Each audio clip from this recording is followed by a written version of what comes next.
Welcome everybody to day number 5 of the containment, 0% containment of the Nebraska Morrill County fire remains 0% containment.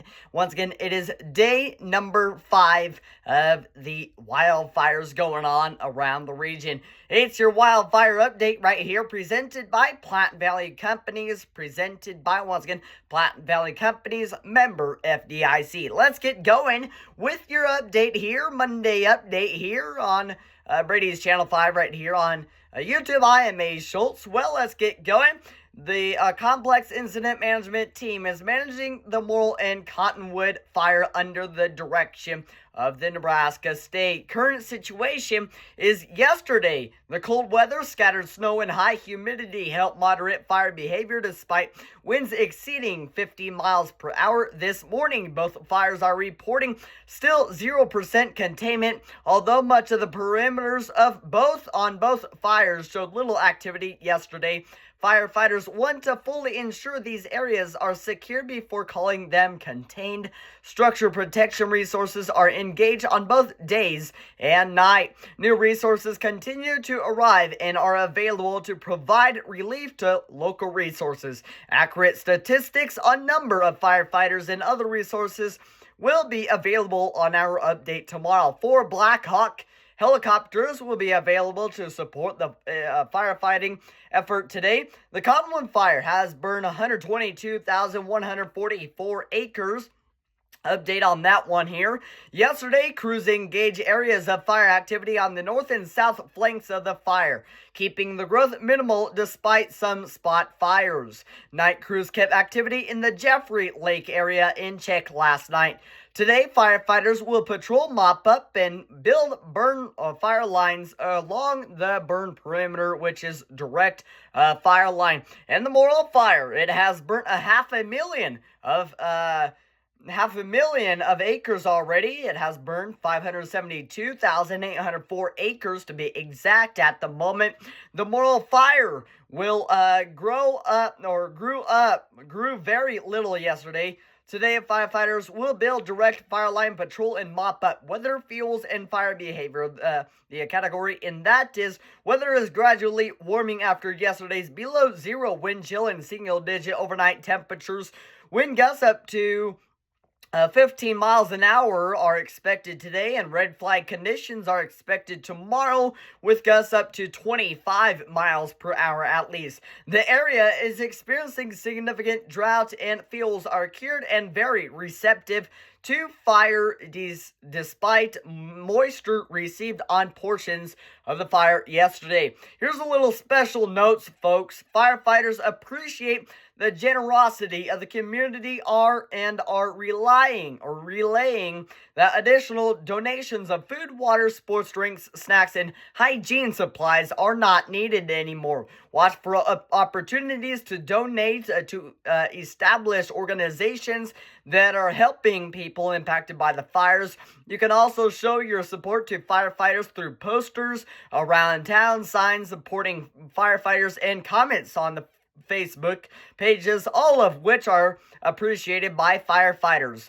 Fire managers subdivide the fire perimeter on large complex fires into branches and divisions to ensure effective management and safer operations. These are displayed on the accompanying fire maps. Note that branch numbers and division letters don't always run sequentially to allow for expansion of additional branches/divisions if the fire grows. And a temporary flight restriction is in place over the Morrill and Cottonwood fires. Wildfires are no-fly zone, folks, for unauthorized aircraft, including drones. If you fly, we can't.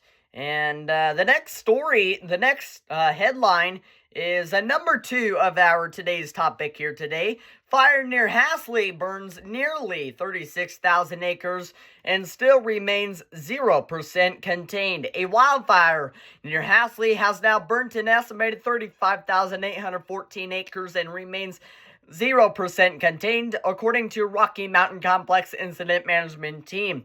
As KACE News reported, the Choke cherry prescribed fire on the Bessie Ranger District of the Nebraska National Forest was declared a wildfire on March 12th.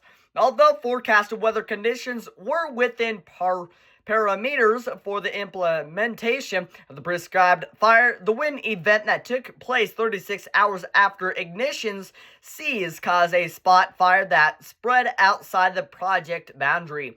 A press release from the U.S. Forest Service reads, now named Road 203 Fire. The fire is burning about 14 miles east of Thedford, 2 miles south of Halsey, and 2 miles about west of Dunning, Nebraska. Officials said today that despite snow on the ground, heat remains in the depth layer and crews have observed creeping fire behavior within the fire's perimeter. Groups of cedar trees and are also continuing to retain heat. Firefighters are using drones equipped with infrared technology to locate hot spots. That information is relayed to crews on the ground so they can quickly extinguish areas where heat still remains.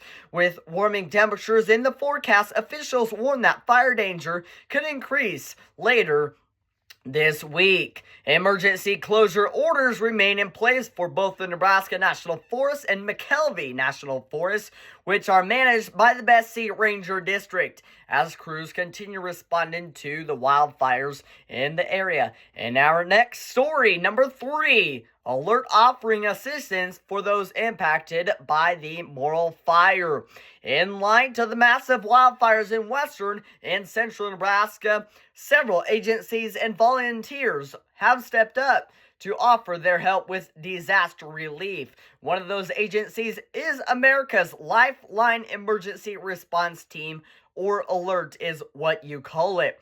The agency says are helping with coordinating hay, livestock supply, and fencing needs for the area livestock producers impacted by the Morrill Fire in Morrill, Garden, Arthur, and Keith counties. Co-founder and CEO of ALERT, Patty Barnes, said that she contacted Ogallala Livestock Auction Market to get their hotline up and running. She talks about the supplies needed and where people can take them. We're trying to limit the hay from being taken to drop box too much simply because of the room and everything. They can take smaller donations and fence supplies and everything. And we have Crescent and Arthur and Ogallala Ag Supply, Ranch Supply, and Hyannis is taking supplies and donations. And we have Heartland Lumber in Oshkosh, and we have Drop Site and Llewellyn and the old elevator. Some of these places will need to call, so we have someone there to meet you. And that would be one of them for the Llewellyn. You can contact Patty at 308-280-0025 before bringing semi-loads or loading needing equipment to unload. If you are in need of emergency hay and or fencing supplies or if you are a trucker wishing to donate your time, you can also call Patty at her cell phone number or at 877-703-0183. Once again, that is 877-703-0183. You can also reach by email at heartlandlivestock@gmail.com. Monterey donations can be made online at givebutter.com/Nebraska-Rises or text NERISES Nebraska Rises to 53555. Checks can also be mails to ALERT at P.O. Box 316, Mullen, Nebraska 69152. And our fourth update here, the local regional groups organize drives to support firefighting and recovery efforts are here. So nonprofits across the region are gearing up efforts to support those who have suffered losses during this month's wildfires, as well as supporting those on the fire lines and support staff working to minimize those losses. United Way of Western Nebraska, UWWN, has launched a Western Nebraska Fire Relief Fund to provide immediate and long-term assistance to individuals and families affected affected by the recent fires. The fund will support emergency needs such as a temporary housing, food, clothing, essential supplies, and recovery assistance for needs not covered by FEMA or insurance. 100% of donations remain within the affected communities, ensuring that help reaches local families as quickly and effectively as possible. Funds raised will be distributed based on verified needs and coordinated with local partners to avoid duplication of services and maximize effectiveness. Community members who wish to support fire-affected families can donate online at www.uwwn.org/relief or drop off monetary donations at United Way offices at 723 Flack Avenue in Alliance, Nebraska, or 1517 Broadway Suite 106 in Scottsbluff, Nebraska. Monetary donations are most helpful at this time, allowing rapid response to evolving needs. Open Plains Transit has announced it is conducting a Stuff the Bus campaign to gather donations and supplies to support firefighters and volunteers currently serving in the region. Due to extreme wind and weather concerns, Open Plains Transit is currently unable to leave bus doors open for drop-offs, so donors are kindly asked to bring items directly to OPT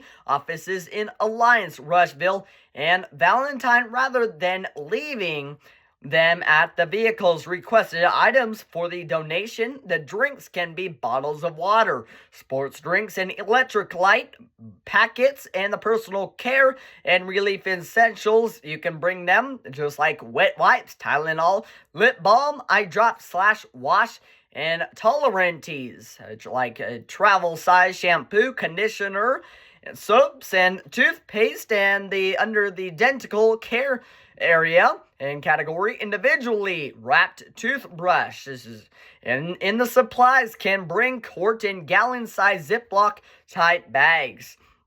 And last but not least, our last story today, it still remains an important story. Bridgeport supports Chappell Firefighters. While firefighters showed the wariness of hours fighting the fire, Morrill Fire, one firehouse showed its support for another Sunday. A pickup load of supplies were donated to Chappell Volunteer Fire Department Sunday. Buffy Prince, a former volunteer firefighter, said Chappell was selected when it was learned and they were still in need of donations. When this fire broke out, we could feel all the stress everyone was feeling, the fear and everything. And a few days in, we did some calling around and we were informed that some areas were still in need of donations. So I post out on Facebook asking for donation supplies originally up in our area, and then the day of the drive it was confirmed that areas that we were going to were actually doing okay, and so it was later confirmed that Chappell needed help, said Prince. She said the donation drive quickly became a community effort. In that process, Black Hills Energy donated $1,000 worth of supplies. Home Depot in Scottsbluff donated a full pallet of water. Hackett's Feed donated Powerade and hygiene products, and several people in Bridgeport community stepped up, stopped by, and dropped off anything they could just think of and help assist the firefighters, she said. The donations as firefighters arrived in Chappell focused on little rest before returning to the fire line. Assistant Fire Chief Brent Fletcher described the donations as boost of morale. It was great. Everybody's needed, and we've been seeing. We've been up fighting. Everybody's been up there fighting for a long time also. Long, hard days. So any sort of donations are appreciated. You see the people, what they've done. You go into East Firehouse. All the donations, everybody, it's great seeing people stand up, he said. And I want to give big thanks to the community coming together and, donating anything they can think of. That's part of being a community and part of living in Nebraska. It's very kind for just at least maybe one individual or, a group of friends or family coming together as a community and just as a group, but coming up, stepping up for each other and donating anything to any fire, which thank you guys for donating those supplies. I donated chapstick. There was 6 chapsticks being donated yesterday in Bridgeport. I don't know if I seen any chapstick, but that doesn't mean anything. But I seen a lot of water cases, a lot of snacks, a lot of drinks, a lot of everything, folks. Thank you guys for donating your supplies. I know the stuff is expensive around here, but it is worth it for our local Nebraska firefighters, especially when it comes to wildfires, is when this community needs to step up and arrive to help their local citizens. And these firefighters some of them are just volunteer firefighters. They stepped up being a volunteer and they fought that fire, and it's still going. 0% containment right there, folks.